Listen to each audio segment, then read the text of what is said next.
I'm Jim. And I'm Hollywood. And this is the Smoked Debrief. A lot going on in the world of Smoked Debrief this week, but first we're going to talk about the cigar we're going to smoke, which is a Cohiba Orange Label Rubicon. Rubicon. All right, the Cohiba Rubicon Orange Label is a cigar that was released in August of 2025 by General Cigar Company. I think, don't they own a ton of cigar companies? Cigars.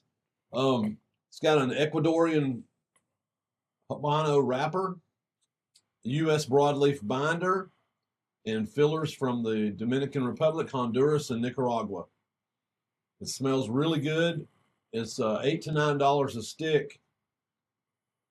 I just went into JR's the other day and just said, what's new? And they said, we can't keep these in. So I immediately grabbed a few of them. And looks good. It smells really good. So we're going to... we'll be the judge of that. Bad boy up and see what we got.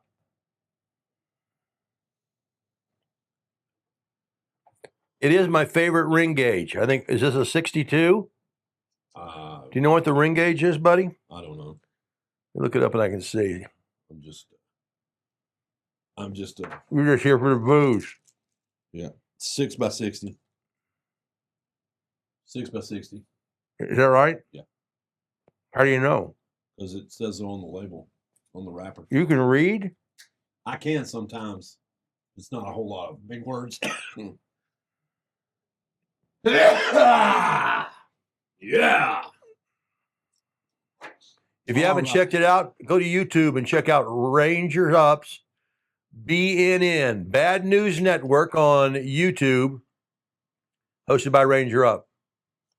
Yeah, well, it's at least as bad as the news that you listen to every day. I thought Smoked Debrief Production had decided that we weren't going to mention them until they mention us.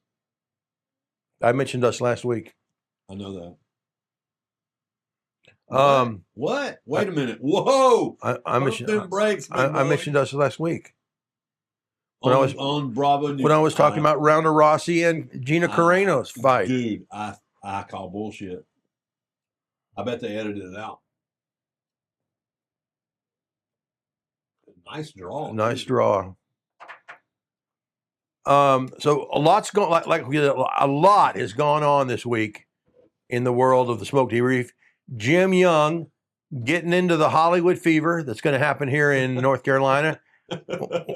Tell us about it, Jim. Well, there's nothing to tell. I mean, we just I got a call from a friend in Graham that James Franco was in town scouting locations. And he asked if I wanted to tag along. So we ended up going out to a little farm out in Snow Camp. And I met James Franco and I guess the producer and maybe one of the other probably producers. The director. Director, producer, I'm not sure. They didn't just come up and say, hey, I'm the director or whatever. And they were just scouting out this little farm in Snow Camp, and then we ended up back in Graham. They were, I guess they start filming in March. I have no idea about the movie or anything like that. So, but you hung out with James Franco, right? I did hang out with James Franco. Did you embarrass him or embarrass yourself by saying something ridiculous like you do on the show? No. Well, that's nice. I did call dibs. We were at the little spa, and I called dibs on a couple's massage with him. Really? Yeah. Out loud? Yeah. Why would I do it? Whispering. So you said I got dibs on couples massages with James Franco? That's what you said? Nice. God. They will not forget me. No, that's for sure. Have you seen some of his movies? Like what? Well, he did Pineapple Express. Is it This Is the End or The End? Pineapple Express is hilarious. It's got Danny McBride in it and James Franco and I cannot remember who else is in that one. But I mean, it's in our time we had Cheech and Chong. Amen. You know, the pothead movies. Well, Pineapple Express is like the updated pothead movie. Great movie, and I'm not me saying calling it a pothead movie is not a knock. That's just that genre. Like Harold and Kumar. And, Yeah, which are funny as hell, and they're funny as hell. And one of my favorite James Franco.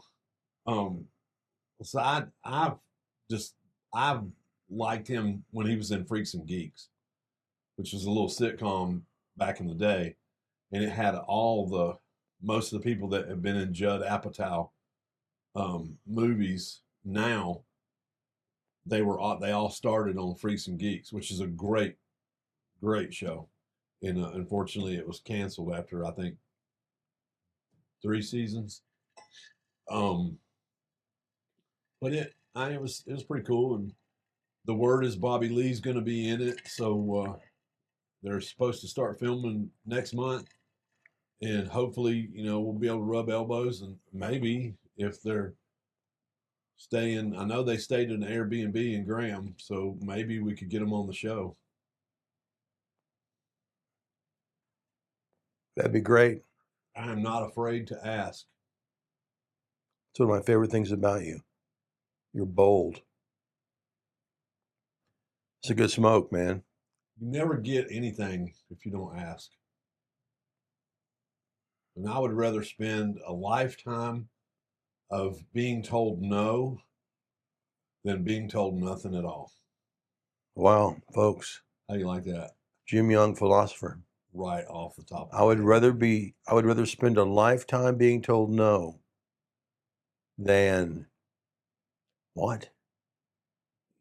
Than never hearing anything. Than never hearing anything. That's a t-shirt for sure. It is. When I was in Germany, you're made to go to class before they let you leave the post. You have to learn German for a month. Really? Yeah. So we learn enough to get laid and drunk and beat up. That's about it. Is that right? And there was this one kid, Levine. He wasn't a kid. Levine, I was a kid. I was 17. Levine was already like 45. And to a 17-year-old, 45 is old. Especially back in the 80s, and we're in the Army. I still have no idea why he joined the Army. He was a shoe salesman in Chicago. Foot fetish, all get out. I mean, he was total perv. But we would go to bars because we were roommates. So we would all kind of end up going to the same bar and stuff. And Levine would be like, he would just straight up, I can't remember what the words were, just straight up go up to a girl, want to hump, but he would drop the F-bomb. And he'd get smacked a lot, but he got laid a lot too. Really? Yeah. So now that was his whole thing. So he said, and he talked. He had this, yeah, this is Levine. How you doing? You want some coffee? That's how he talked. It's like, yeah, I get smacked a lot, but I get laid a lot too. Did you witness him getting laid? Well, when didn't he get in trouble? Yeah, when I came home, one of my buddies sent me a letter and said that Levine had a 4-day pass, and he didn't report. Made it a 5-day pass. Yeah, didn't report back in, and they found him passed out in a whorehouse elevator in Frankfurt with a hypodermic needle sticking out of his arm. What? So he was an E4. He got busted down to E2. I think he made it all the way back to E4. And I think he was killed in Afghanistan. He stayed in that long. Really?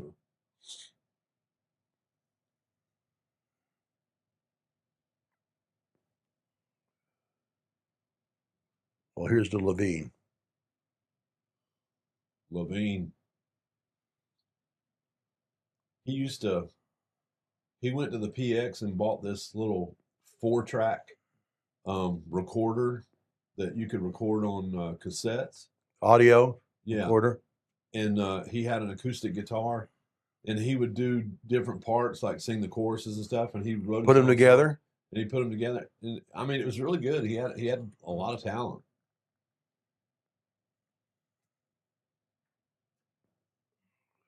Till he started talking to you, and you figured out this guy's perv. Really? Yeah, serious perv. Speaking of pervs, how's the city council going?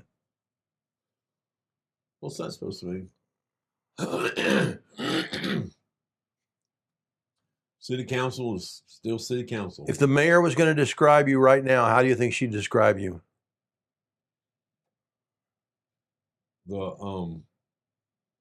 Probably the angry white asshole. Would you say you're trying to help the community or hurt the community? You know, I don't know about that, but I mean, if you look at what I've done, I would hope that they would get the impression that I'm for the community. Well, there's a massive article in the newspaper. Do you have that massive article here? Yeah. There's a massive article in the newspaper that talks about you for like a quarter of a page, and they don't say one bad thing about you. Oh, really? Yeah, they just report the facts that you're trying to help the community and blah, blah, blah, and you want to do this and you want to do that. And this is the same guy that bashed you earlier, right? No, different reporter. Okay. This isn't the editor. This isn't the guy who owns the paper, no. But he called you to try to make up, didn't he? No, we he's not going to. He wouldn't do that. I mean, I still talk to him, and it's mutual, which I don't hold a grudge. You know, I'm just not that way. Not that I don't keep count. I just don't hold a grudge. I mean, I find it honorable, Jim, that you kind of went against all your fellow councilmen because what you thought was right was different than what they thought. And I like that. After I had more information, I just felt like I just did a total 180 on my thinking. Because you had more information. Yeah. So I had to. And now I did send an email to the council, the 3 members who were voting the opposite way. Right. Because I felt like if I didn't, it's one of them things, how do you know if you don't ask? So I drafted an email just telling them, hey, this is just me, nobody else. How about we give the public a chance to come up with funds? We give them 6 months, since they're all so amped up that they can come up with the money. Let's give them 6 months to come up with the money and give them an opportunity to rebuild the park where it's at, like they want. And I said, I'm asking this from me. Nobody else is asking this, and let's do this. You know, let's give them a shock that they won't expect. And you want to know what my thinking is behind that letter? Yeah. Because if I pulled that off, I would be the unifier. Yours is burning a little off, isn't it? Nope. At least mine's burning. At least I haven't let mine go out 3 times like you do. Hark. Ask for whom the blaster blasts. Who does it blast? I don't know who it blasts for. Oh shit, Bonnie's here. We got Bonnie Whittaker, which is a Graham City Council person. Is council person? I noticed Chelsea had been saying that. Yeah, it really gets on my nerves because I don't care. You can call me a councilman. I'm not That And really 'cause bothers me. Yes. that's- Yes. He was in Spider-Man. Yeah, Spider-Man 1 Oh, and 2. I That's think. right. He was. He was the first son Spider-Man. of the The Green Green Goblin. Goblin. Bill Oh, what's that dude's name? William Dafoe. William yes, Dafoe. William Dafoe always plays a bad guy William Dafoe's and does it really well. He's really good at it too. Yeah. So I love him. He what was that? Hotel. Budapest Hotel. Yeah, and Willem Dafoe plays this assassin on there, and he's got this sweet leather long coat, and he rides his motorcycle everywhere, and he's got all of his pistols and stuff in his jacket. And it's a weird movie, but All of his movies are weird. yeah, it's a good one. Royal Tenenbaums. He did a movie about Arizona. This is the last one he did.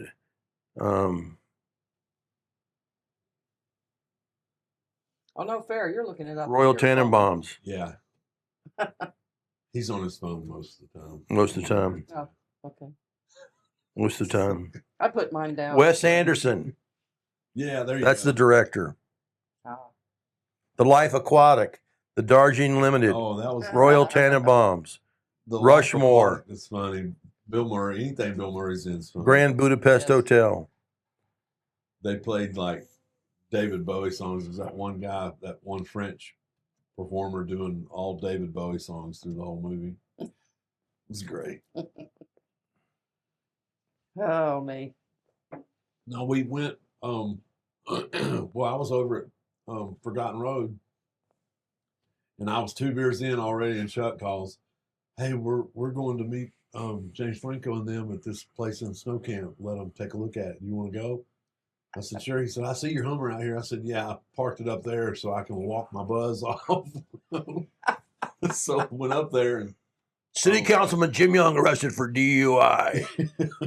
so I Yeah, wasn't that would not be a good look. No. By the way, I don't advise that at all. So So we got up there and met them out at Snow Camp, and then we ended up back at the little massage place that opened up, the spa yep.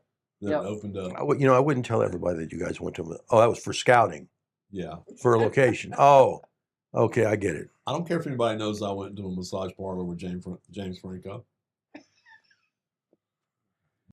Get a couple. So, Bonnie, how did you get involved? The views of Jim do not necessarily represent the views of the Smoked Debrief podcast, folks. Or the guest. Or the there you go, Bonnie. Bonnie, you and I are going to get along great. So, Bonnie, how did you get involved in politics? Tell us a little about yourself. Well, let's see. I grew up in Raleigh, and I'm not going to go into a lot of stuff, but just to give you an idea, I've always been a music lover, play a little guitar, do a little singing. Anything to do with music, I love it. And I actually, to be honest with you, I studied broadcast journalism when I went to college at UNC Wilmington because I always wanted to be a radio disc jockey. Yeah. And then I figured out I did not have the voice for it.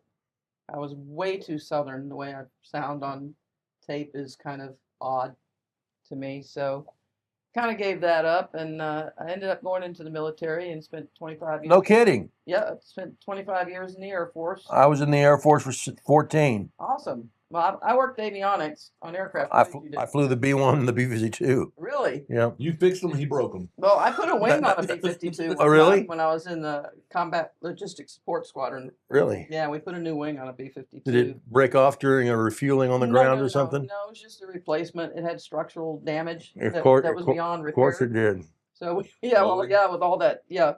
The wings on the B-52 moved about 16 feet. Yeah. They actually get, when you flew it, they did kind of like this. Yeah. So they had a lot of So there's tons of stress on the, a lot of stress issues, and they had one up at Dover, and they sent us up there to replace the wing. That's cool. Which was a That's real great. job. A massive undertaking. It was a massive, huge undertaking. I think we were up there for 6 months. By the time we finished, you know. When I was growing up, I wanted to be a DJ so bad too. Did you? But you've got the voice. Oh no, I don't. Well, Tennessee twang. I was a DJ in college. KGKL 96.0, San Angelo, Texas. And He's Angela. got the voice. Oh, wow. So, No wonder you drink. Oh, that guy's from Texas. That the producer, he's from Austin. Great. I'm glad you know his name and everything, so I I can. don't remember his name, but I'll find out for you. But we That is smooth. I got a one of those J.C. Penney all-in-one stereos that had the 8-track. Oh, yes. And yes. The record player and the radio. Mm-hmm. And I would take records and I'd get it right where it would start, and I used the 8-track and I would record and had a little microphone input. I did the same thing. Yeah, I was doing the same thing. In fact, I was really good at dropping that needle too, right where it needed to be. Yeah. Because I could just see the groove and drop it right there, and see, now I can't do that anymore. I have to listen to the whole album because I can't. I don't want to scratch it, Yeah. So. But I was a DJ for the summer over at Elon at WSOE the summer before I went into the service, and that was pretty fun. There was no bathroom. It's where the multicultural center is now, right? And there was no bathroom, right? So if I wanted to go to the bathroom, it was the Quickie Mart down the road, and so I would put Freebird on and lock up the studio because it was just either me that or lock Stairway to Heaven. That'll give you time to run down the road, go and come back. Yeah, I had such a good time. It was so fun because we weren't supposed to stay on 24 hours, but if we did, we had to go the full 24 hours. And so we did it, and we had people calling in. It was the summer, so it was all local people that were listening in, right. And we were playing some stuff, and these guys, they wanted me to play, I think, the whole side of like REM or something like that. And I said, okay. So I played it. And the next thing, these guys are bringing me a 12-pack of Moosehead beer for playing that. And I'm like, oh, wow. So, I'll play it again. Right?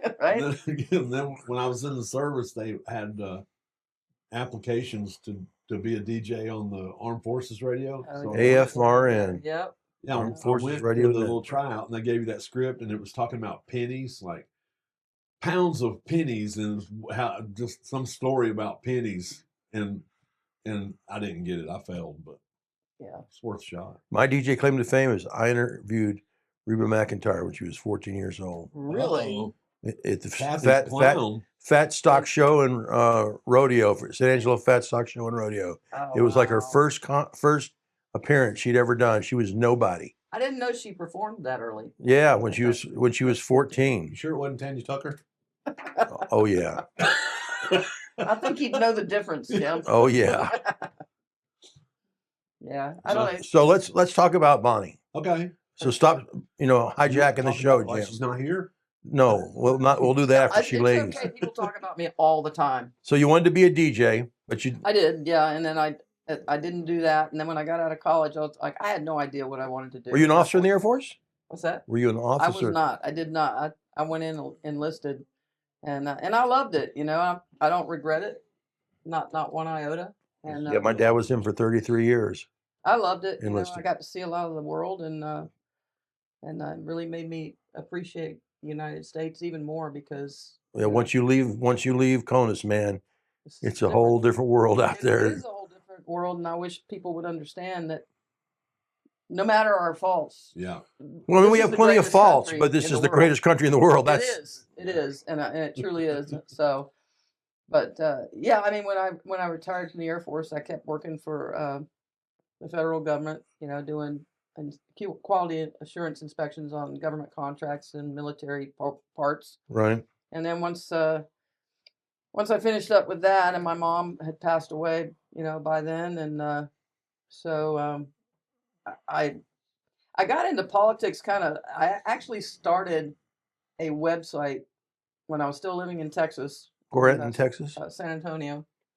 And I started a website. We were talking about politics, and it was during when Barack Obama was running, and everybody the atmosphere had just gotten really nasty at that point. Right. And so I started this little site where we could all go and talk about it, and I was very involved in that.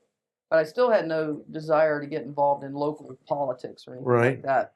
But when we moved back up here, and we moved into Valleyfield, which is in Graham, and they wanted to build this big, huge, you know, community behind us, right behind us, and they wanted to cut through one of our streets to do it, to build this very condensed housing area. They were trying to rezone it so they could do that. So I went to a council meeting, and I was, basically speaking out against it. And we got enough people there that the council decided to say no. Oh, wow. And we dodged that bullet. But that got me thinking, after that, I'm like, these local elections are very important. And I guess I had never thought about it that much. When I was in the Air Force, I didn't think about it. Well, you don't think, unless have been in it, you don't think the local politics really does anything. But it does. And that's the funny thing that people don't realize. And I tell people this all the time. It's like, you need to get involved, because this is where it is. I mean, you've got your federal politics, and they're going to do what they're going to do. But local, municipality, county elections are so important. Yeah, that's and the you same should reason watch that what's I going went on. was for the housing stuff. Well, yeah, Yeah, because you yes. were on the planning commission, right? And they were trying to do something, another multi-unit thing, right? And that's kind of how you got interested, Yeah, Joe? they try to build on top of already established neighborhoods, And and it's, they want it's to turn terrible. in Yeah. just because it's there's terrible. one little plot. Yep. They figured they can put a 400-person apartment complex Mhm. on that one little spot, and that single lane road will handle the traffic. Right. It just doesn't make any sense. Well, because Yeah. it's going to mess with parking. It's going to mess with ability to get in and out. Piss a lot of people off too. Yeah. Plus, you got people that have lived around that area for 30, 40 years. Right. And you have to think about those people too. Yeah. And a lot of times they don't. They Well, the just keep developers don't. cramming All stuff the in. No, they just want to their make garbage money. service, Police, fire, you ask all of it. policemen, they don't like apartment complexes. No, they don't. And Firemen don't either. yeah, and we've got some rough complexes We that do, have yeah. gone that they've been up for a while. Yeah. But I just, that's kind of how I got into it. Then I got on like the Historic Resource Commission for the city, and I got on the Appearance Committee, just to kind of. And those are volunteer positions? Those are volunteer. Yeah, you send in an application and shoot it in, and if you get picked, great, and if you don't, well, then you try again next time. But I didn't really expect to get on, but I did. And so while I was on that, I guess that's when Jennifer Talley got elected to mayor, and she had 2 more years left on her term for city council. And so they said they were taking applications, and I thought, well, you know what? I'm gonna go ahead and apply, and I fully did not expect to get it, but I did. I ended up getting it, and I was surprised. Monty, we're sorry, but we picked you to But be we on the picked council. you, so get your butt in here. So I was kind of surprised. Right. And I remember my first meeting. We had a bunch of protesters that came in from all over the state. They weren't even from Graham. Oh, really? No, yeah, they weren't even from Graham. They came in to protest the Confederate statue in downtown Graham. And I remember sitting there after about the second hour of being screamed at, by people. And I thought to myself, good God, what have I done? Yeah. That was my first thought. It's like, I don't know if I signed up for this, it was just, it was a lot. And, but I got through it, and, and then I decided after 2 years to run again. Crazy, right? I don't know what I was thinking. Yes. But, I've listened to a lot of the stuff that Jim's had to say, but somebody that cares has to do it. exactly.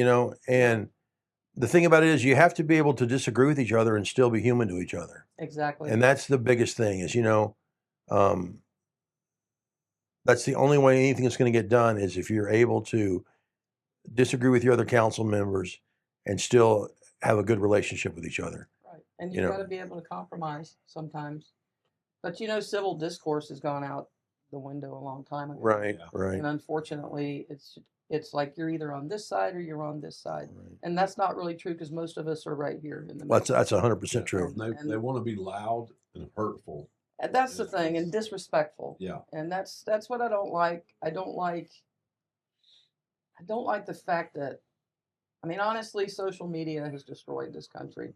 And Yeah. people are just, everything they read on social media, they believe. And then we got the 24-hour news cycle, which is another thing that Ted Turner did to us, Yeah. and I think that's terrible because you get an hour's worth of news and then 23 hours Worth of telling opinion. us what to think about The what we world just would be a heard. much better place if it was just 24 hours, Three Stooges. Or I Love Lucy. Yeah. I'm good Little with Rascals. that. I'm good with that. I used to get up in the morning for school and I would watch Three Stooges and Little Rascals. And when the second Little Rascals episode came on, I knew it was time to go get the bus. That's how you timed it out. Yeah. We used to watch the Bugs Bunny Roadrunner Right. hour on Saturdays. Every Saturday, and Saturday, unfortunately, was the day that my mom picked for us to clean the house. Right. And since there were 4 girls in my family, it was like that's what we did. We cleaned the house. So she would be like this, like, okay, the show is an hour. When it's over, everybody Yeah. hit it, What do you think the So- biggest challenge is being on the city council? I think the biggest challenge is, you know that you were elected and that you were put there by people, and you want to do what's best for people. The biggest challenge is taking that and realizing that you cannot please everyone. You're not going to please everyone, and you can have 50 people show up at city council about something, but there's 20,000 people that live in Graham. And, sometimes you're going to make people angry. And, they'll yell at you and say, well, we're not going to vote for you again. And I'm like, well, that's okay. That's their choice. I don't mind. At first that stuff used to kind of get to me. Right. When I first got on. But now, after, 4 years of it, I'm kind of like, well, that's just the way it is. But it is a challenge. It's a challenge to try to be fair and still keep what's best for the city overall Right. in the foreground, because sometimes what a group of people want isn't necessarily what's best for the whole city as a whole, Right. or it's something that we can't Right. do. To me, that's the biggest challenge, is knowing that you can't please everyone and you got to keep the whole city, Right. in mind. So it's tough, it's tough. It puts you on Especially the if you spot. make Tom Boney mad. I made Tom Boney mad, I think, the first day I got on council, because, the very next day Lean in, Jim. the very next day he went in his newspaper and outed me as the first gay councilperson ever in Graham. And I went and saw him at his office the next day, and I said, Tom, why did you do that? I said, we don't take out a billboard or anything. We're quiet people, Yeah. And that's not what I want people to remember me for. It shouldn't matter. Right? It shouldn't matter. Right? It shouldn't matter. Exactly. To me, So- that's the same thing as racism to me. Yep. That's Yeah, it is. because You didn't out Tom as like a 60-year-old virgin. I did not. I did not. No, I kept that to myself. Some things are better left unsaid. True. Like that. So, but no, I think, yeah, again, that goes to social media, 24-hour news, small town newspapers, any newspapers, all of it is, you got to take it with a grain of salt, because look, they're trying to sell newspapers. Yeah. So, Yeah. and And sometimes peace and civility doesn't sell. Yeah. Right? Yeah, that's right. So- Irresponsible journalism is much more attention grabbing than not irresponsible journalism. Oh, and two, there's a lot of places, to me, you're a lazy reporter if you only write editorials. Yeah. An editorial is not news. An editorial is one person's That's opinion. 100% correct. But So it's always presented like news. right. Yeah. And people believe it like it's the gospel. Yeah. And you can take a lot more liberties with an editorial than you can if you actually have to write a real news article. Right. Where Well, you because actually, then you can be held responsible for facts exactly. if it's a news article. But if it's an opinion piece, there's no responsibility. There's no responsibility and there's no recourse for anybody if Right. they don't like What was said. What gets me is, there's that one lady who she's spoken a few times to council, and she's always says, I wouldn't know what was going on if it wasn't for the Alamance. If it weren't for Tom Boney and the Alamance God bless News. Tom Boney. And I sit there and think to myself, like, dear God. You still don't know what's going on because Yeah. what he's saying is not the truth. Their version of what's going on. Yeah, you still don't know what's going on. That's for sure. So, but and it does add to the. I mean, it just fuels the fire when. But that sells again. That goes back to what sells. And so is the discourse that you were talking about earlier. Mm-hmm. So what are you most proud of in your council career so far? Honestly, I'm most proud of being available to people because I've always been available to people. I even had a lady call me yesterday, and she was like upset about a sign that somebody had put in her yard, the city had put in her yard, and she was very upset about it, and so I went out there and I looked at it, and took some pictures, and I told her, I will address it, and I will address it tomorrow, and then get back with her. So I'm proud that I've been available. I'm proud that I've been consistent in my viewpoints on condensed housing. Condensed housing is my pet peeve. Right. I don't like it. I don't think it belongs here. I don't like tract housing where they come in and just flatten all the land, and ruin our beautiful topography. Right. So there's a lot of things I feel like I've been very, very consistent on, and those are the things I think I've been consistent about. Topography, Jim, means the terrain. You know how the terrain is. Yeah, the hills. All good to know. Thanks. You're welcome. Oh my Lord! It's that Riley's Meadow stuff. Oh gosh, yeah. Well, I noticed Burlington is suing the developer again for not getting the street. Like they showed pictures and like the water covers are sticking up 2 or 3 inches from the ground. Yep. Because they haven't gone in and paved it. Yep. Finished paving it, so they're suing them. And I know when the election was going on and we were over there, they had a community meeting at that Riley's Meadow. And we're over there and you see some of the stuff. Those people are on top of each other. You've got like single family homes, and then right across the street, a multi-dwelling apartment complex and 0 parking and like a 12-foot wide sidewalk. Well, and their roads are so narrow, you can only get one vehicle down. Oh, really? And if they have have a fire, and you're parked in the street, you're screwed. They can't get to you. Your house is burning. Yeah, it was very poor planning on the part of, and I was not a part of the council that approved that, by the way. So just disclaimer, I didn't have anything to do with that one. Yes. So and I know Jennifer said that like at that time Jennifer was when she was mayor, she had said something about keeping their bond until they fixed it. Yeah. And I believe Aaron said that we couldn't do that legally. Yeah. But there was a legality. Why couldn't we sue them like Burlington is suing this one developer? I don't see why we couldn't. It doesn't make any sense. I mean, that's the whole reason we're there is for these people. Mm-hmm. And when they have that community meeting, I take that as a cry for help. Oh, absolutely. And especially when you're there and you see it, it's like, Jesus, they're right. Yeah. I drove my Humvee to that meeting. I can barely get through there. Really? Just park up on the 12-foot wide sidewalk, walk on up to the meeting.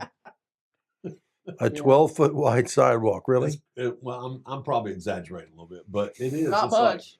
It's like not much. And they want big ass sidewalks, and then no parking. And there's absolutely 0 parking. And they got even the driveways are very, very short and narrow, so you can only get like 1 car. So you have to park on the street if you have 2 vehicles.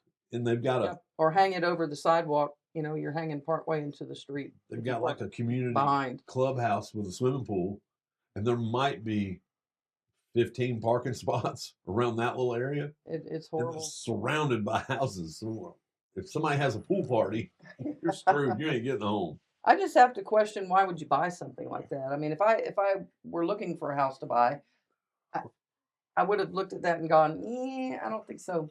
I think some of those people, that first row that's going down, I think they bought like probably before that pool and everything was put in that Oh, apartment yeah, complex across the maybe, street was. yeah. So it That kind could of encroached on them because there was there was this one couple said they have land.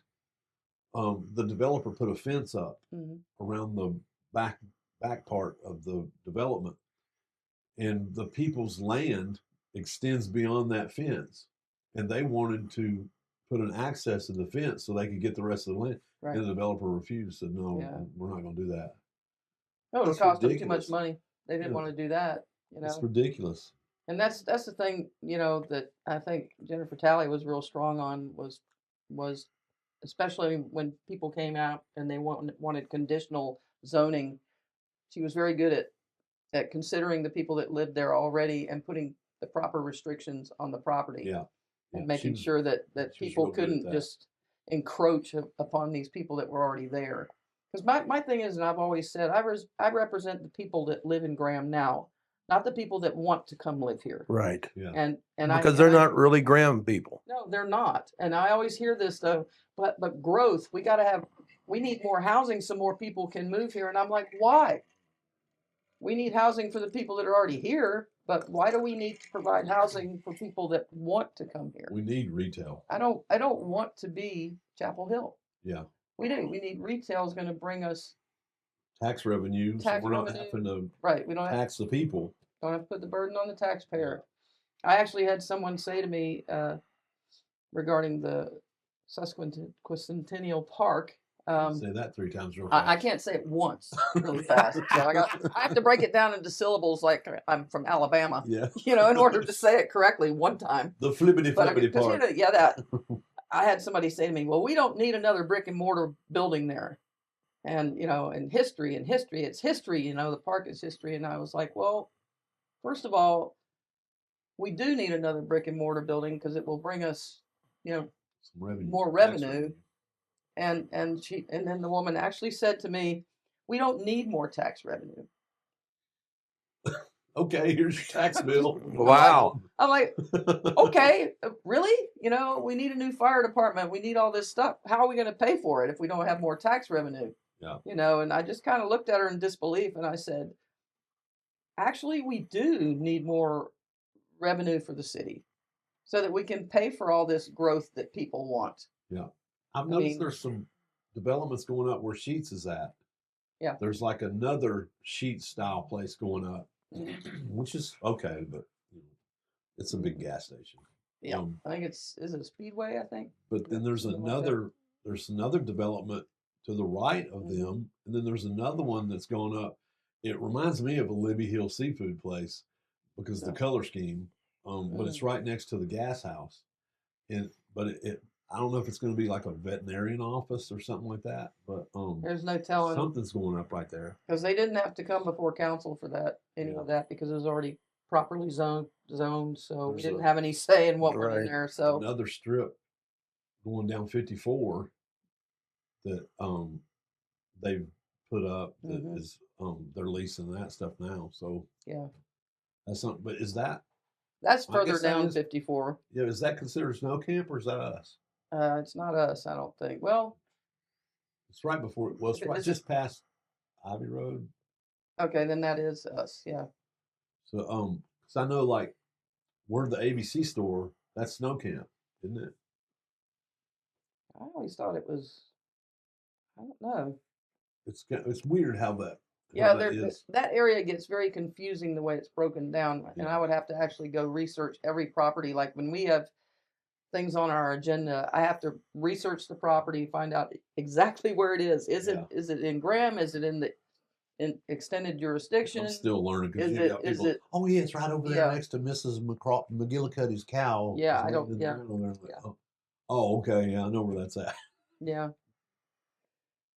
Yeah, it's fun, but yeah. The whole thing about like getting back to the park is that from 1898 to 1978, there was a brick and mortar building there. It was called the Patterson Building, and it was a beautiful building. It was considered one of the most beautiful buildings in Graham, and it had 3 floors. I think the first 2 were businesses, and then the top floor was a like a ballroom that could be rented out. Oh wow. And it was famous. It was pretty much a famous building. And then when they went to renovate it in 1978, unfortunately, it was unstable and it fell. And that's what created the debacle we have now, because Right. we had a basement, and everything that was in that basement, to my knowledge, is still in that basement. Yeah. In addition to all the rubble they pushed into it. That a building that which- big, that was probably a 300 or 400 gallon oil tank. Yeah, and it's probably still down Or there, bigger. Yeah. and which means there's It's mega contamination down there. Which would be a huge liability for the city to take on. I know that some of the bids we got were, I thought, outrageously low, because I do know that there's also a danger that the wall on Jason Cox's building, which is right next to it, Yeah. where the therapy place is, Hollywood, that wall's just sitting right on top of when the ground. they said when the original wall fell, bricks went all the way over past the courthouse. It hit so hard. Yeah. Just shot bricks everywhere. So it just collapsed while they were working on it. Yeah. So Nobody got hurt. and nobody got No. hurt, but it exposed the inner brick of that one building. Yes. So the city built a wall back up, but they didn't put a footing. No, there's no. They footing. It's just built on the it right ground? It's sitting on the ground. It's sitting Yeah. on top of the ground, and I think a lot of people don't realize that. Yeah, see, that's So got to when be you shored start up. when you start digging, if you don't shore that wall up, It's going to properly, collapse. Or even if you do shore the wall up properly, there's a chance it's coming down. Yeah. And Well, if that yeah. happens, you got a lawsuit on your hands from Because who you know- owns that building. Jason Cox would Oh, sue the city. he would like Barbie. nothing better than to sue the crap out of the city of Graham, and I'm sure that would happen. And Yeah. But I you don't know, want that liability for the city. we look like, I mean, everybody knows how I feel about the Sure. park, Yeah. but we're sitting here talking. We're not beating each other up, being mean to each other, because that's the way it should be. Well, you don't want the park to be there at any cost. You want the park to be there if it's done. You're out. You need some flame. Oh, maybe not. Suck, Jim. Come on. You want it to be built properly. If the park goes back there, you want it to be done safely and properly. I just figure, and I'm not talking about using that grant money. Because we had talked about it before, and even Bobby said, let's go out, raise money. I just think we ought to give them a shot. They all seem to think they can come up with all this money to do it. Give them a shot, let them do it. And if they can't, well, then they can. See, that makes sense though. That's logical. But, it's not like, at the same time, I still respect the other council members' decisions. I'm just doing what I feel is right, and they're doing what they feel. And is I right. respect you for that. Yeah. I have total respect for you Bonnie for that. and I'm get not. along real good. Bonnie, I'm not. I Oh, he's telling him we I ain't had mad. beer before when the election was going on, and Bonnie was actually out there campaigning for me, and Absolutely. so what you don't realize is we're going to have a throwdown. Bonnie and Jim are going to wrestle here in a minute, and whoever wins, that's the decision we're going to make. If we're Man, gonna if do it that, was only that we're simple. gonna do that. I'm gonna need some more of this. Yeah. So We'll just get it. We'll run an IV. just run an IV for me. That's it. Yeah. No, I mean it is, and it's all about. You need another lighter? I got it. It's like Hollywood. It's like you said. We just have to get along. We have to be civil. Yeah. Just because I don't agree with someone doesn't mean that I hate them. No, me either. Everyone has a reason, as long as their reason's not nefarious, then I totally understand, and everyone's right to think what they think. If you hate everybody that thinks different than you, then the country's going to be in trouble. You can't do that. You have to be able to say, this is how I feel, but I'm not going to ram it down your throat. This is how you feel. You're not going to ram it down my throat. And then that's the way democracy is supposed to work. I think everyone's concerns are valid. You know, those same concerns may not drive my decision, but I do believe No, they're exactly. valid. They're Exactly. valid and they should be heard. But what I don't like is when people come to our council meetings and they're not even from Graham. Right. And this is something. And there's like I really no said, way of knowing that, right? I mean, they could say their address, but that could be any address. Well, we're working on that because we're coming up with some rules of procedure that we're going to be discussing tomorrow in our meeting. You know, one of the things that I mentioned to the city manager was, can't we say when put on the sign up sheet, you know, that they got to put city and state, address, city, state, and then we put a time limit on the whole public comment period for 30 minutes. Yeah. And then we take the Graham people first. We push the people that are not from Graham to the bottom of the list. They stay on the list, and if we have time, we'll hear them. Yeah. But if they're not from Graham, they should go to the bottom of the list. That makes total sense to me. And listen to the people that are in Graham, because we're not getting a true representation. Yeah. You know, it's deceptive when you do something like a survey monkey survey that can be manipulated. Anybody can sign up on it. 10,000 ways to Sunday, right? Well, I know, I personally know somebody that replied to it 63 times. Well, there you go. It wasn't me, Wasn't me either. but I know somebody did. I replied 0 times, so I didn't even want to get into that. But I noticed when they presented it, the gentleman that presented it to us, he was very he kind of skipped over the fact that 40% of the people that replied said they didn't live in Graham. 40%, right? Yeah. Wow. All right. Wow. So, yeah, he skipped right over that, like that was not important, you know. But it is important to me. Mm-hmm. It's very important. Uh-oh. Cigar down. Just set that Fire, there and fire, be all man right. down. It'd be all right. Just set there. So why do we have Jesus. why do we have this filter here? What is this Yeah. for? That's a lighter. Is that a lighter? Okay. It looks like an old Grab it from that cable end. box filter I'm done, buddy. It's. You want my poker? I can't. No. or a spark plug. You know, like Yep. It is a spark plug, but it's actually a lighter. that's way cool. I like that. So Jim is what'd you do notorious. with the dead soldier? Cigar? You put it in the cigar ashtray over there. It's in his ashtray. Does that mean our time is up when you Nope. throw your cigar on the floor? Or No, we done? it's Is that it? no because I smoke cigars fast. Jim you still smokes got cigars booze? slow. Oh yeah, I still got booze. And I just inhale what you're smoking. That's That's all I do, right. so. That's usually me, you know. So I think this is a 7 or an 8. It's Oh, it's a pretty great good. smoke for Yeah. and for $9 or $10. It's What a kind are they? it's a Cohiba orange Rubicon label orange. Rubicon. Yeah, Rubicon orange label. Okay. Cohiba is one of the biggest cigar brands, especially in Cuban cigars. Okay, It's so probably Cuban. Cuban. it's probably the Cuban best. owned, isn't it? The Yeah, real Cohiba. yeah, That's the Well, everybody always says Cuban cigars are the best. Is that true? it is true. 'Cause I don't know. I We don't really smoke, never so I had don't one. know. But you can't buy Cuban cigars in the States. Even if someone comes and says, "Hey man, I got a box of Cubans," Mhm. you never know if they're real Cubans, if they're fake Cubans.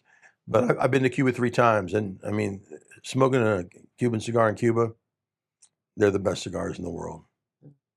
Because the I'll ground take your word for the it. ground there in the Pinar region is so Rich. good, so rich. Yeah, it's the best soil in the in the world, I guess. Let's just go to Cuba and get us a couple tons of the dirt. Bring it back That's here. right. Get some grow lights. Set up a Exactly. little grow house in the back. Oh, are you going to just be doing that for Legal tobacco. tobacco or Yeah. or wacky tobacco? No, No wacky I can't do tobacco? the wacky backy. Okay. That messes me up. I'm in commode hugging. Really? Yeah, THC just it messes with me. Yeah, well, I don't. It's Yeah, weird it 'cause- would mess with me. I tried one of those drinks at Hi-Fi Records. Yeah, John had one on tap for about.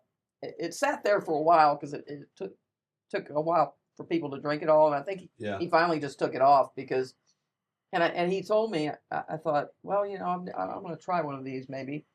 And he says, well, I'll only do I'm not doing half pours. I'm only doing full pours because I want to move it. Yeah. Right. And I said, well, but I don't know how it's going to affect me, right? So I said, how strong is it? And he's like, well, it's kind of it doesn't hit you for a while. It takes 20 minutes or so before it even hits you, and it's not bad. I drank one the other night. Me and Molly. He says we drank one the other night. It wasn't bad at all.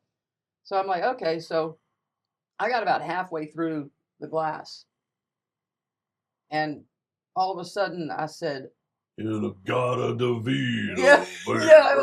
It was like again, like, oh my God, what have I done? It's like, it's That's like the same way I feel. And I remember I walked out and I thought, I don't think I should be driving. And so I had to call my wife, to come get me. It's kind of embarrassing. That's hilarious. But, it just, that stuff really affects me. I can't. What is it now? Well, yeah, I can't handle it. I'm a wuss. I'll just say it straight up. I must be a wuss because. In our defense, I hung around with the potheads. I hung around with the punks. I hung around with the preppies. I hung around with everybody. And we would go to a concert and, everybody's passing. They're passing it around and you're taking a hit off of it. Well, I would get high. It never bothered me then. No, yeah. But when smoking is different. When you get it now, yeah. Even smoking, like one time, it was after Carrie and I when we bought the house and everything, it was our anniversary. So we sent the kids off to Grandma and Grandpa's house. And we had the I don't want to hear about this. Well, we're on the back deck smoking a doobie, and Carrie takes a hit, and then she hands it to me, and I'm like, and then after I held it for a little while, she said, "Oh wait, Brian said that's really strong to go easy." A little wait for that. So then it was like, woo! My head started spinning, and I'm in the bathroom throwing up because it just started messing with my head. And I swear I saw Homer Simpson in the toilet bowl. I'm having a whole conversation with him. Hey, buddy. So that was a memorable anniversary evening. Had a good meal. That's about it. I just don't do it. It's not my thing. But, Now, I do think CBD has some, and actually, marijuana, I think it does have medicinal purposes for pain regulation and stuff like that. Yeah. Especially over something like fentanyl. Oh yeah, I think as an alternative. Oh, absolutely. Any of the opioids, man. I mean, and that's one thing the VA needs to. They need to research it and get on board. But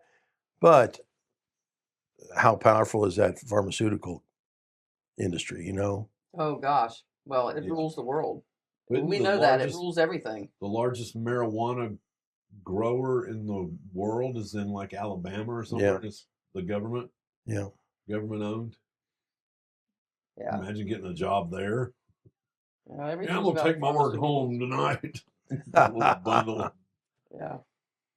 Yeah, the pharmaceutical industry has just been out of control for a long time because, I really truly think they try to keep us sick. I think their goal is. I don't think you can deny that. Take this, which is going to have 35 other side effects, and then we'll give you something for each side effect, right? Right. We'll just give you something for each one, and they just keep coming back, and that's their goal, and they're very good at it. I'm fighting with my regular doctor at the VA because she keeps sending me statins, and I'm not taking them. No, don't take a statin. They are very bad for you. Don't take them if you can help it. And what's she trying to give it to you for? Because every time I go in, my blood pressure's high, and I'm like, well, I just had a 6-shot latte. That could be part of it. So, yeah, but I check it. I check my blood pressure regularly at the shop, and we keep up with it.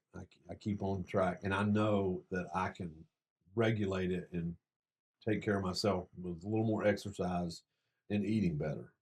Yeah. And she just doesn't. She wants to argue with me, and it's like you can keep sending me these pills. I'm not going to take them, and I mean they come like big old bottles. Yeah. In the mail. What is statin? Statin. What is it? honestly, I don't know. It's just Carrie what's in the says- drug that controls blood pressure. Yeah, and you can't you have to keep taking it once Yeah. you get on it. Yep. Carrie, all I know is Carrie said, no, you're not taking I've it. been on my Cenopril since I was 40 years old for blood pressure, because it's kind of hereditary in my family. So, but my sister, she controls hers. Believe it or not, she's on the carnivore diet, Oh, really? Nothing but meat. and Hell she's been yeah. doing that for like 8 months now, and she's lost like 45 pounds, That's awesome. 50 pounds, and she looks great. I mean, and she says she's never felt better. She's older than me, and she said all of her, inflammation is gone. Everything's gone. She feels great. Yeah. And I'm like, well, that's great. I'm glad it works for you. I don't know that I can do just straight up carnivore. I love meat. Don't get me wrong, but I don't know if I can give up all my veggies too. Yeah. How do you spell statin? Statin. Just like it sounds. Have you seen where the VA started that thing about whatever your disability is, if it can be fixed with medication? Nope, that's done. Well, I know he put it off. It's still in there. He just said they weren't going to enforce it. It's still in there. So I mean, what does that tell you? The uproar after they announced it on Tuesday was insane. It's like, who the hell did they talk to about this shit? Nobody. But here's the problem. Over the past 5-6 years, the VA has given more and more benefits, more and more disability, without putting any extra money into the fund, into the pot. And you can't do it. You can't keep giving benefits out. I mean, they need to, of course, but you can't keep doing it if you don't finance it. Yeah. Right. Because I was getting nervous because I was like, I'm going to see about an increase because mine it's just going to get worse. And now I've got, my degenerative back issue. And I think anybody over 50 has that. yeah. Don't we? We all have it, but it's like, it's terrible though. And I go into the VA and they're like, well, what did you do when you're in the service? I was a grunt. You know what that means? We Did you carried jump out of every any damn airplanes? Because that's really bad for your back. helicopters. Well, just So, as bad. yeah. That's just as bad. We were on one when we were going through advanced infantry training at Fort Benning, and we're dropping out. We've got full ruck. We're dropping out of a helicopter, and they let the rope go, and here comes 80 foot of rope dropping down on top of me in the water, and when it hit, I felt it. Yeah. So but there's none of that. You just suck it up and go on. Mhm. There is no. And how many soldiers are like that, or service people are like that, where nothing ever got reported or anything. Mm-mm. And I know we were doing war games, and when I was in Germany, we were at Vilflicken, and we're low crawling, and they had these pits where these explosions were going off all the time, and I get over and I'm right next to one and it blows up. Well, immediately I've got headache, and I go tell them, I said, I've got a headache that I can't get rid of, and they shot me up with like 150 milligrams of Demerol and wheeled me back to the barracks. I think I cussed out like every officer I saw.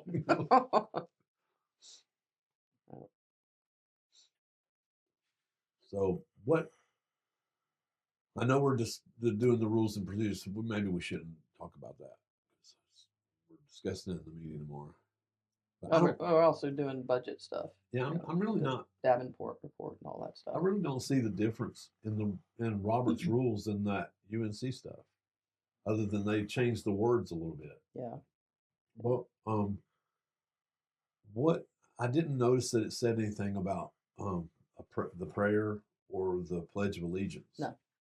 So, because I'd be against losing that. Oh, Yeah, absolutely. Me too.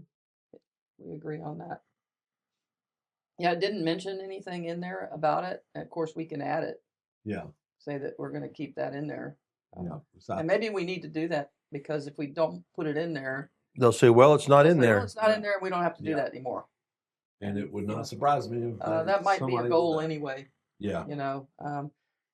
They, when I was on the HRC, they tried to remove the Pledge of Allegiance from the meeting and the prayer and stuff, and all that stuff. And I said, and they didn't even vote on it. They just said, The chairman just let's just decided go to ahead do and it. remove it. Yeah. And I was like, wait. I said, wait a minute. Why would we do that? Well, to save time. I'm like, how much time does it take to pay a little respect to the flag? It does not take that much time, No, right? no. And I told him, I said, so we're just not going to vote on that. You're just going to decide it, and that's it. And then they were like, well, I guess we can vote on it. And then we voted on it, and I got enough people to keep it in there, And it should be. But everybody was just going to kind of let it go, like gloss it over, Yeah. like it was not a big deal. Right. Just drop it and let's go on. And I was like, nope, we're not doing that. I don't want to do that. So it doesn't take that long to pay. It's ridiculous to do that, to get rid of it. It is. And it's usually people who've never served. Oh, yeah. Or have, I don't know, college educated. Well, I mean, let's get real. It's usually liberals. Yeah. Let's just be real. It's the liberals that it's a lot of hate. There's a lot of hate out there. We're saying the Pledge of Allegiance virtue. Yeah. Well, that's the party of emotion. So, No. It's the party of what's the word? Tolerance. Yeah. Oh, yeah, right. It's the party of tolerance. Right. They're so as tolerant. long as it's their tolerance. Right. They're so tolerant of conservatives. Yeah. I feel the love. Do you feel the love, Jim? Yeah, I feel all the love. I saw the love when I watched the council meeting the other night. Did you feel it too? I felt the love. Yeah. How wonderful it was. Yeah. I don't. It doesn't bother me that the people want to speak. Of course, you want them to speak. Oh no, I want to hear from them. But when you have them, I guess it's just a difference in the education. Because when I was in grade school, we were taught you don't boo. Right. You don't boo the other team or anything. Yeah, there's it's a rivalry, but you don't boo them. No. You cheer all you want for your team. You don't boo the other team. Make your statement with silence. And yes. If you disagree, then make your statement with silence. Yeah, but then when we have the meeting, you got all these people that are like, oh, and somebody says something, they're like, oh my god. Or if you say something that they disagree with, you get all these snorts of derision. Yeah. Really, that's crazy because you can't hear the audience when you watch the meetings. Oh well, it's there. Trust me. Consider yourself lucky. So when you said that to me, you can hear their eyes roll. When you said that to me the other day, that people were booing, I'm like, no, I didn't hear anybody booing. And then I realized that you can't hear the audience's responses. Maybe we need to mic the audience. The whole room is not mic'd up. It's just the podium and the podium and the podium that are mic'd up. So you can't hear them when they're you can't hear any and giving us the snorts of derision and disrespectful. Right. You could hear the mayor's gavel. Well, she's not going to do that. I know she's not, but she should. She's not gonna. Is that? I've got this, guys. I've got this, guys. No, she doesn't. Clearly, she does not. Then when she called someone up afterwards, come up. What do you think? Calling you're not supposed to do that because now you might as well call everybody up again. Right. And what do we have these rules and procedures for? That if you're not going to go by them, right. Why do it? Well, she's the one that was pushing for rules of procedure. So yeah, and I'm fine with it. Rules, I like rules. I was in the military. I like rules. Yeah. So why wasn't I'm good with rules. Why didn't we have it in the first place? They said we never had it. I guess because we never really needed it because it was all common sense. It was common sense, and when that's the way we did things. But as our society continues to degrade. Because everybody can sit behind a keyboard and do this, and say whatever they think, and they're like, and now it's kind of carried over to in person, but they do it in person too. It's like they don't care anymore. Right. So now that things I think have gotten so disjointed and broken, I think it is important to put it on paper. Yeah. Because otherwise. We have no defense for ourselves. Their even interpretation is right. It's up to interpretation, and interpretations. People take a lot of liberties with interpretations. So I think it's good to put it on paper. It'd be good for all of us. Yeah. To have a procedure to follow, and then if somebody doesn't follow it, you call them out, and you have a leg to stand on because it's in writing. Right. So I know you were sent the same information about a council meeting, previous council, way before we were ever on it, in 2017, Ah, yes. that the Yeah. city had a $50,000 grant, Indeed, they did. and the top thing that was suggested that they use it for was the park Yes. repair, because it was sinking then. Mhm. Oh, really? And Oh, yeah, it's been sinking since 2016. The- Well, they've been measuring the sink rate since 2016. Probably been sinking the whole And time, but the people who are the loudest commenters on social media about yes. what's going on now Yep. were on the council then and didn't do it. decided to take that money and do low interest loans to businesses or whatever. Well, then they figured out that was a little too difficult for them. Yeah, they couldn't do it. So they took the money and spent it on street signs, crossing signs, or something like that. Crosswalks and stuff. Yeah, they voted repeatedly not to do anything about the park. Yeah. And where's the consistent outrage that should come from like Tom Boney and putting it in the paper that they did this? Because that, I guess, won't sell papers. Yeah, it's ridiculous. I mean, calling out the past doesn't sell a paper. You know him. You know, if for once, I would love for him to say, "This has been an ongoing issue since 2010." Instead of acting like it just happened now. Yeah, instead of acting like all it's of a a new sudden. issue. I mean, we've been discussing it on council for almost 2 years now. And there have been public. And there've been public hearings. There've been, in the teens. We've had, we've been talking about it. And then all of a sudden they wait till the 11th hour, and then they come in there and they want us to reverse course on our decision after we've made a decision. Before that, we only had a handful of people. Yeah. I had only gotten 2 or 3 emails, and it was always the same people over and over and over on social media. And like you said, some of the main instigators, that happened to have been on council during that. That's crazy. Periods, like your Mayor Peterman and some other people that I won't name. They know who they are. They know damn well who they are. Don't name Peterman now. He's the matriarch. He's like the grand poobah of Graham. Yeah, don't get me started on the stuff that. If we're gonna award somebody the greatest mayor award, honestly, I think it should go to Vic Eulis. I mean, everybody loved Vic. He was such a nice person, and he worked and he did things for the community. And you go all over the place, you can see his name was where they did stuff. Jerry Peterman, he just happened to run unopposed several times, except for one time I tried. But I remember a fellow council member telling me that when he got elected, Jerry Peterman told him,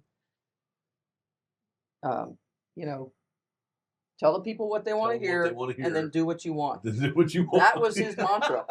That was his. That's what he went by. Wow, that's crazy. Yep. Tell the people what they want to hear, and then do what you want. So that was out of his mouth.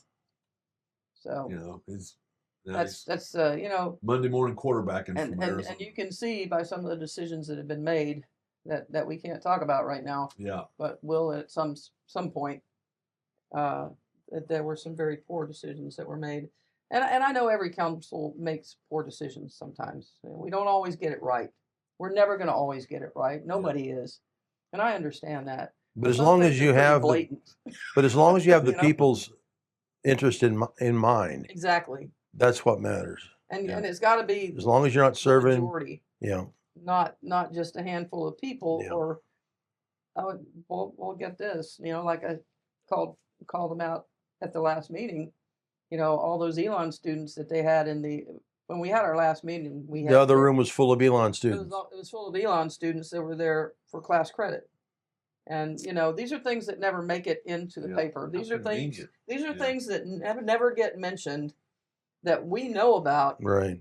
But there were people outside. And it was disrespectful because there wasn't any room. That's what I was going to say. It's disrespectful to the citizens of Graham that might have been outside the building that couldn't get in because those people were there basically to make a statement. If you ask me, that's why they were there. Right. And Elon, and it kept Grahamites from being able to comment. Elon has So become. I think it's a All great right. school, but they have gotten to where they want to try to, for lack of a better Insert word, themselves. infiltrate Mhm. in, and it's crazy. There's a reason the bus from Elon comes straight to Graham, Mhm. because they bus them in, and it's a Well, little they're always crazy. trying to interview me. I don't know if they've approached you at all. No. They Well, said they did. They said they well, did, yeah, so they it said must they be did. true. Yeah, It must be true because somebody said it. and I don't. That's I don't. I did call them. I said you guys put in your paper that you tried to contact me. I said that's not true, and they said what they did was they went on the council website. On the website, and yeah. it's goes to a different page where you got to fill out comment sheet or whatever. And I asked Megan if she would look into it, because we're not getting anything if somebody's sending those. And it might have I've been never the same, gotten anything. It might have been the same thing like when Jane Albright said she had emailed you. And All of us. Yeah, all of us, and she didn't. We never got it. Never got it. No. So. And that could be, how the internet is too. Yeah. I guess we need to get on Al Gore about that since he invented it. That's what it was. So he's kind of hard to find these days. Yeah. I mean, well, it's a pain in the butt for me to check the email anyway. I hate that surface, that little pad. Oh my God. Yeah, it's really difficult, and it's so small. And I'm gonna have to get a little 12-year-old to change my signature on there, because they're the only ones that can figure it out. Here, little Bobby, take this and put my signature on there. There's a lot of outside forces, and I will say, like the last election that we had this past November, I was working the polls, for Bobby Chin and Jim and Jennifer, and what I noticed was the Alamance County Democratic Party from Alamance County had a big table. I was there. Yeah, I was out in a tent. Yeah, they had a big tent and a big table out there, yeah. and they were showing people, these are the Republicans, and this was now keep in mind, this is a nonpartisan elector, right? They were out there making it partisan, right? And I even complained to the BOE about it, and they said, well, they can do whatever they want, and I'm like, well, that's really not fair. And what they were doing was inflaming people. They were telling people, well, these are the Republicans, and then I'd have people say to me, I'm not voting for anybody that voted for Trump. I'm not voting for Jennifer, because I'm not voting for anybody that voted for Trump. I said, well, how do you know who she voted for? Well, she's a Republican. I'm not voting for a Republican. And ICE needs to get out of our cities and blah, blah, blah. And they were fussing about federal issues, because that's what the Democratic Party did. Yeah. They made it about federal issues that had nothing to do with our local municipality elections. Yeah, and the guy that deported the most illegals was Obama. Obama, They called right. the Democratic Party called him the deporter in chief.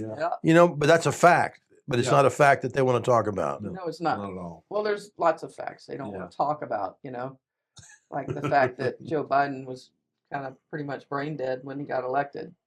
So, or when he got, put in office.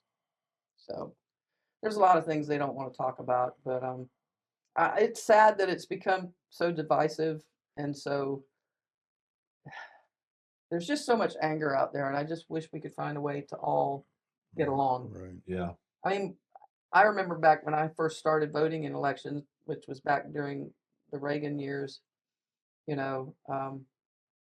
people still got along, and Democrats and Republicans didn't hate one another. No, they did not. There's so much hatred now out there. Social it's media, heartbreaking. all the news, and you got these keyboard cowboys that figure they can just say whatever they want. Well, people don't understand. Everything I see on the internet now, 80% of it's AI. Yeah. Yep. But people believe it's the truth.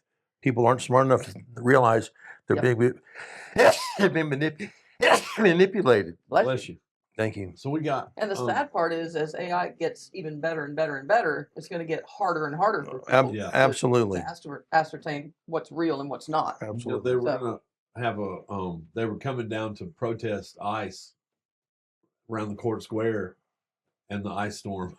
The ice storm prevented it from doing it. ICE prevented the ICE protest. Okay, that's hilarious. Way to go for that commitment. Yeah, they feel so strongly about it, but they weren't going to get out there in that, were they? Their little Toyota Priuses just couldn't make it. Yeah, I know. Well, Jennifer, thanks for joining us. Jennifer. I don't Jennifer. know. That's Who? Bonnie. Bonnie, damn it, too much rum. Wow, you are cut off. Yeah. I am You cut are off. I'm so cut I'm off. empty. Bonnie, thanks for joining us. We've been Anytime. going Thank you for having me. no, an hour and a half, and we'll have you back. I hope it wasn't too boring for No, you. no, it was great. Have fun. Thank y'all for having me.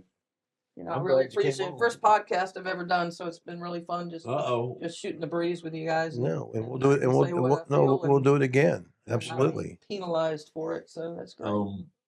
Who's coming on next? I think Peter Boykin.